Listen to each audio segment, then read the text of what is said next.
The 21st century brought new rules to military engineering. A growing spectrum of threats forced designers to increase protection across every class of combat vehicle. Weight had to rise, but crew safety became the priority. The British Army found itself at a crossroads: either deeply modernize a rapidly aging fleet or replace it outright with modern platforms. The legacy vehicles had no fatal flaws and were still serviceable, but their remaining life and upgrade potential were running out. In the end, a decision was made. Replacements for the CVRT reconnaissance vehicles, and later for the Warrior IFV, were sought in a new generation of heavy combat vehicles. The chosen basis was the proven Austrian-Spanish Ascod platform. In concept, it resembled the reconnaissance variant of the American Bradley, a hefty, armored hull able to withstand autocannon and machine gun fire, a comprehensive observation and fire control suite packed with sensors, and of course, respectable main armament. That armament, known as the 40CT, was meant to be the new vehicle's trump card. It promised not just firepower, but reliable destruction of any light armor at long range.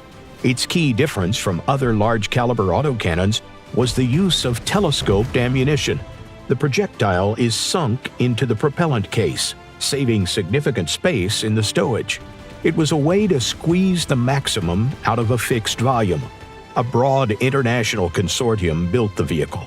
The turret was produced in the UK, the hull by Spanish engineers, and the gun was the product of Franco-British cooperation.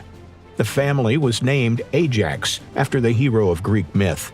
The lead vehicle, a reconnaissance variant, was intended as the foundation for a whole line of specialized versions: the Argus engineering vehicle, the Apollo repair and recovery variant, and others.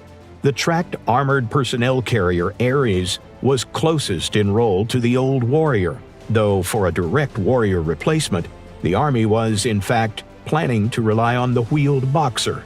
The Army expected to field Ajax as early as 2020, but the final stage proved the hardest. The vehicle was mobile and well-armed, and it met the original requirements in almost every respect. Almost. The conditions for the crew turned out to be completely unacceptable. During trials, crews wore active noise-canceling headsets and underwent mandatory medical checks afterwards. It soon became clear the problem was far more serious than just noise. Crews reported unbearable vibration in the fighting compartment.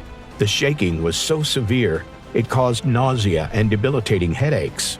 It also crippled sensitive electronics and disrupted the gun stabilizer, making accurate fire impossible. The flaws were so critical that the UK Ministry of Defence was forced to pause the entire program. Its future hung in the balance. For several years, General Dynamics engineers searched for a way out. The vehicles were driven tens of thousands of kilometers, and hundreds of changes were introduced. And then, in 2025, the British Army resumed rearmament. Have the developers truly eliminated the fatal issues for good? Only time will tell.